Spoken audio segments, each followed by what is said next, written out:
Stay up to date with your favorite BBW girls on Twitter. Go to bbwgirltweet.com to find all your favorite adult BBW entertainers.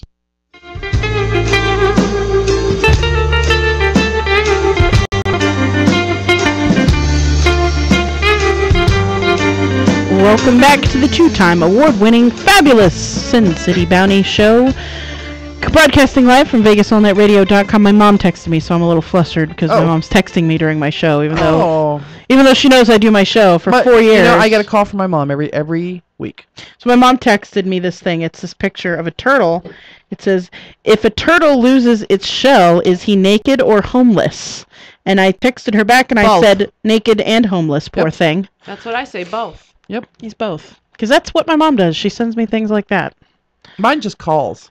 My mom has been so diligent about calling me twice a day, every day. Your mom has also been diligent about being wildly inappropriate. I know, we're going to talk about that. we did talk about that last week. A little bit, yeah. About the thing that wait till I tell you what happened this week. Okay, so. we'll get to it. We'll get to Good shit. So I wanted to ask you about dating. Did you date boys at all? Yes. Okay. Or, I mean, and did you date girls at all? Date boys as a boy? Yes. And you dated girls as a boy? Yes. Just never had sex? Just never had sex. Right. Yeah. Now, were there instances of bullying or anything like that when you were in school? Oh, yes. Oh, yeah? Oh, yeah. How did you deal with that? Because you seem like a very strong and independent and person, and lots of shielding, lots of hiding away. That's not good either. Yeah, I always used music as a way to get away. I learned how to, always early I learned how to play the violin, a little bit of guitar, and piano. Piano was the biggest thing for me, piano and singing and acting when I was in school. So those were my outlets, and playing the piano was a huge outlet. There were no signs. Mom, I was in drama. Exactly. Exactly. So I would dive hard into that music, and that's where I would escape. Oh, that's so no matter whatever happened at school, I would just put all that anger and everything into that. When I was in high school, I even did anger management classes. Oh wow! So and that helped a lot too. I'm gonna assume, and you can tell me if I'm wrong or not, but you've also found clusters of people that like if you're in drama class or in glee class or in choir or something like that, you're not gonna have that so prevalent, that prejudice, that bullying aspect so prevalent. So that's very cool that you were able to recognize that when you were young. You know, and when Michelle Austin was here, she talked about how one of the things that was really hard for her is she couldn't find anybody living in her southern town that was transgender. Like she didn't even know there was such a thing as transgender. Oh, neither did I. Neither did I. No. Yeah, so there was no place to turn, nowhere to go. Didn't even know what to call it to study it. No clue. Not until I was actually out around in some of the gay bars and then learning what it was.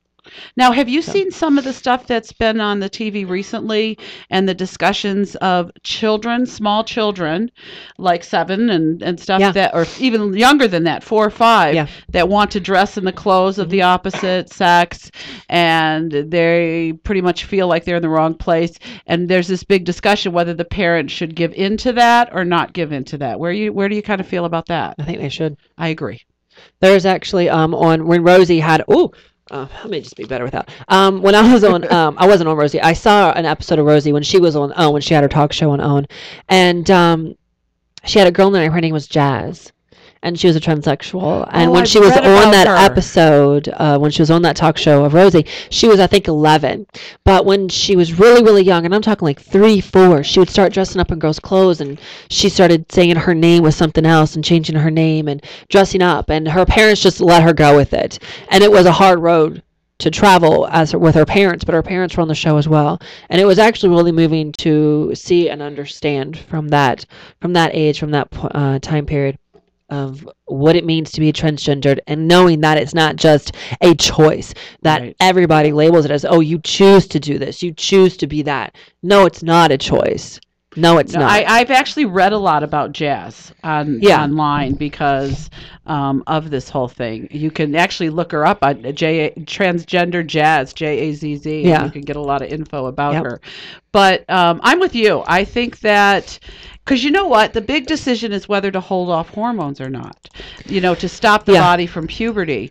But the thing is that if at some point that child decides that they don't want to transition, you simply stop the hormones and they automatically go through. Yeah, you'll go through because puberty. Even if you start hormones at 11 or 12 years old, you're just going to basically go through puberty as a female. You're not going to have a period. You're not going to obviously have that, but you will still develop because you're not just going out, to CVS and buying, what estrogen or whatever the heck it's called. I mean, you do things the proper way. You go see the endocrinologist and the doctors, and you work this out because they're going to know exactly what your body needs and make sure you get what your body needs. Did you have any, I don't want to say bullying, but like prejudice when you went into the medical establishments as well to get some of this, whether it be the estrogen or the boob job? Did you have to shop around, or no? Did you already know? The only time I get worried is when I have to go to the freaking, UMC quick care places here in Las Vegas because they're retarded. Straight up retarded. I mean, I went to a doctor and they go, "When was your last menstruation?" "I don't menstruate." "Why?" I'm transgendered. And they just look at you like you're stupid. And then I actually had one nurse actually go, "What is that?" I go, "Seriously?" Oh my God. Wow. I was like, "You don't know what a transsexual is?" And you're supposed to be educated as a nurse? Like, that's something you learn, and we learned in psychology. I was in high school, and I took, psychology as a college credit. You learn what transsexualism is. I was like, "Are you serious with me right now?" Well, and I think some people, if you say transsexual, they don't realize it's a physical thing. Yeah. Yeah. Like, they just think drag queen. Yeah, they think Rocky Horror Picture Show. That's what they think. Yeah. It doesn't make any sense, but whatever. And I mean, all the doctors have been really cool. Anytime I've had to deal with a doctor, my breast augmentation doctor was fabulous. He was amazing. Was that here in Vegas? Yes, it was here in Vegas. That man was amazing. No, off camera, you can tell me who. Now I gotta say, most of the transgendered girls that I've seen, they go for like bigger is better, and then it ends up looking kind of like fake. crap. Yeah, but you kind of went with like a smaller, more natural size boob. Well, there's a lot of that was a lot of my concern because it wasn't. I just want big tits because I want to be a porn star. Because I want to be a tranny. It had anything to do with that.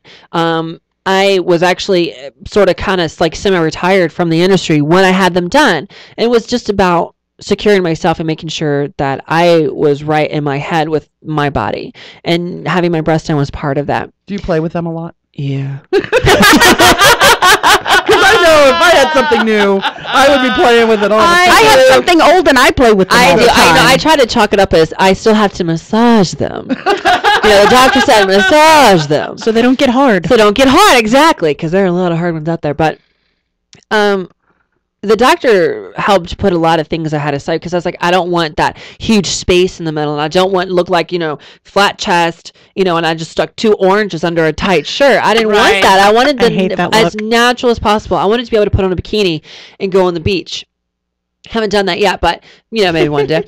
And I wanted it to look normal and natural and move and feel and all of that stuff. And the doctor goes, "Okay, this is everything you want to do." And I said I wanted to be like a bee, very small C. And he goes, "The bigger you go cup size, the more cc's you get, the more space you're going to fill between your breasts, the more natural it's going to slope and feel and look and all of that stuff." So I listened to what he said. Have you done any facial plastic surgery? Oh, God, no.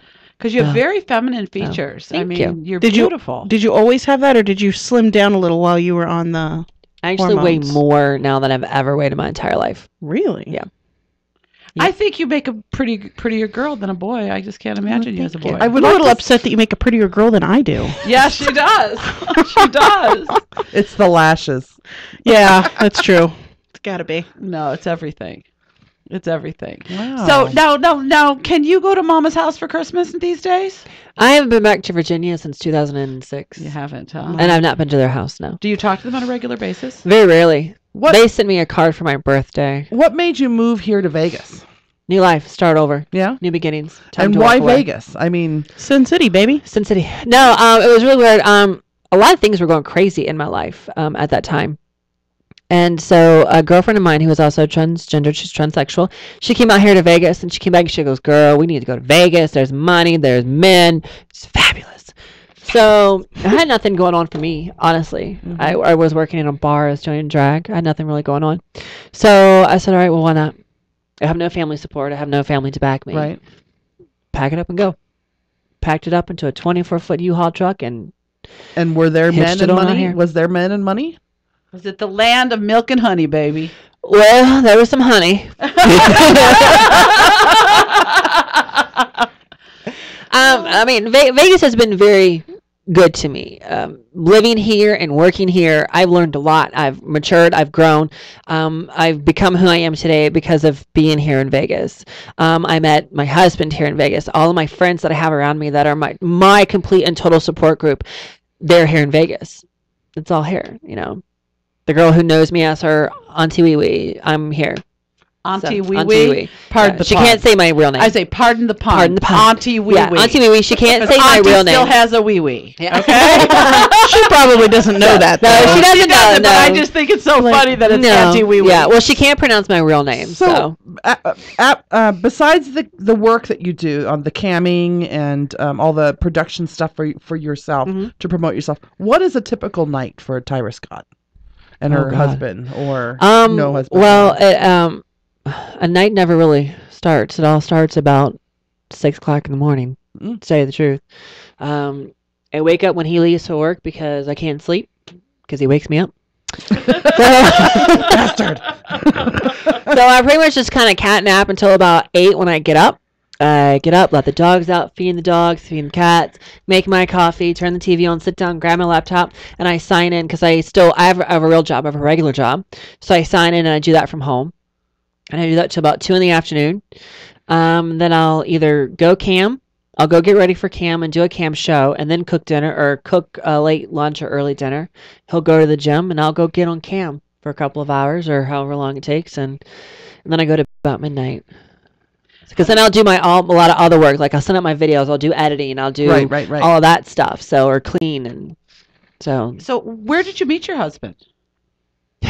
Can you tell that story? Because it's got to be interesting. Yeah, we were actually, it was never supposed to be. What? It was supposed to be a hookup. Oh. It was supposed to be a hookup. Did he know you had a penis when it was supposed to be Yeah. hookup? Yes, he did. Yeah. So a friend obviously did the No. hookup. No. Online. Oh, Online. I can't say because of. Right. But it was adult, and then a friend, and then a finder.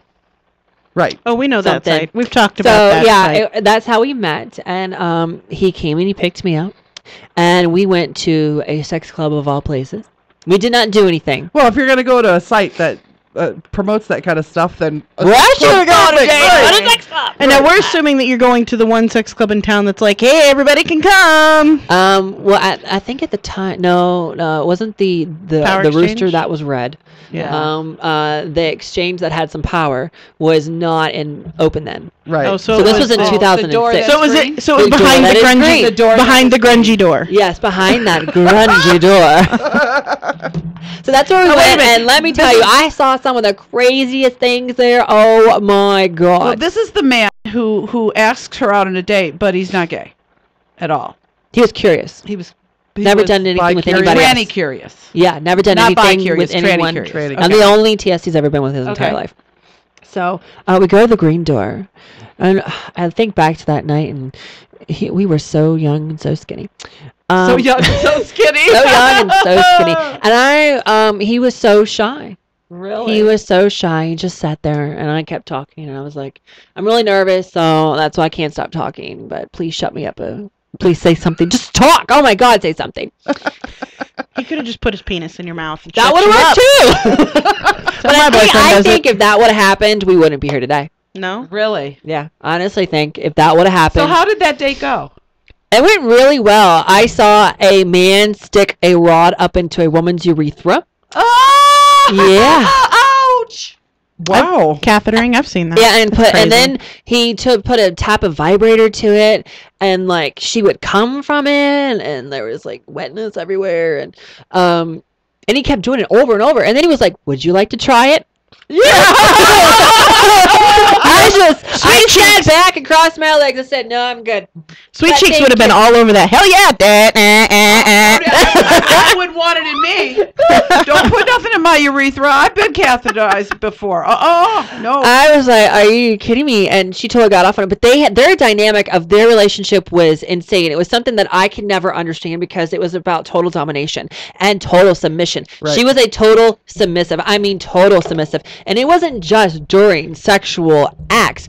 They lived their life 24/7. If was he a big burly bear guy? Yeah, he was a big guy. I never saw him with his clothes off, but he was a really big guy. He was definitely older. She was kind of bigger. And I know who. If she misbehaved at home, he would put up a rope and make her walk across it in between her legs so I could vagina. And it wasn't one of those. It was like one of those really rough, rough ones? Yeah, you wouldn't want to put your hands on it. And I was like, there's a lot of things I really would just like to talk to you about with these. So I just want to sit down and understand the dynamics and the fullness of how they came to this in the relationship, because they had children that are grown and gone. And I want to know how you to this. I want to know how you came to do this in your relationship.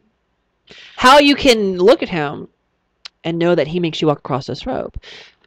I want to know everything from like beginning to That's why you like, just do what I do, and you never fuck up, and then you don't get punished, and then you're okay. I just totally want to Oprah interview them. Like sometimes I want to get on to that and understand that. It depends on your negotiation skills. Sometimes punishment is good.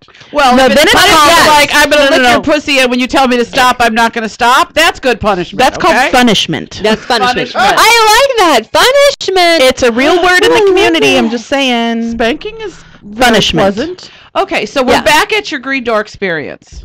Yeah. And then did you guys have sex at all that night? No. How did your date? He dropped you off, kissed you goodnight? We actually, we left the power. Oh, we didn't leave that. We left that place that has a door that was grungy and maybe green, and we actually went to eat dinner at it's oh my god, it's over by Sam's Town. It's on Boulder. It's a dump. It's a total dump. It's a massive Longhorn. Yes, total disgusting. Look at the arm flap. Look at it's a dump. It's disgusting. $3.99.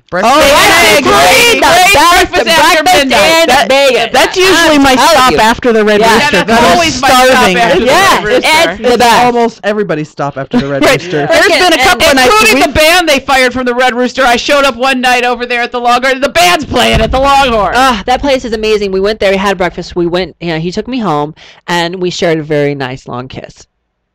And that was it. Then you went on a second date. Then we were basically inseparable every day. We did not have sex until 2 weeks later. Wow. Yeah. Now let me. I'm proud of that. Now wait a minute. I have a question though. Now you are the one and only tranny he's ever been with. Yes. Had he ever been with a man before? No. So you were the first Dickie Doo that he had. Yep. Dickie Doo. Dickie Doo. Okay, that's interesting. I guess if you're not gay, then you might as well have a Dickie Doo that looks like a woman. Well, we're going to be going on our long break. When we come back, though, I want to pick your brain about his emotional getting okay with the penis in his butt. If he's a bottom. No, he's not. He's not. He's top only. No. All right. Well, no switching for them. I like a finger sometimes.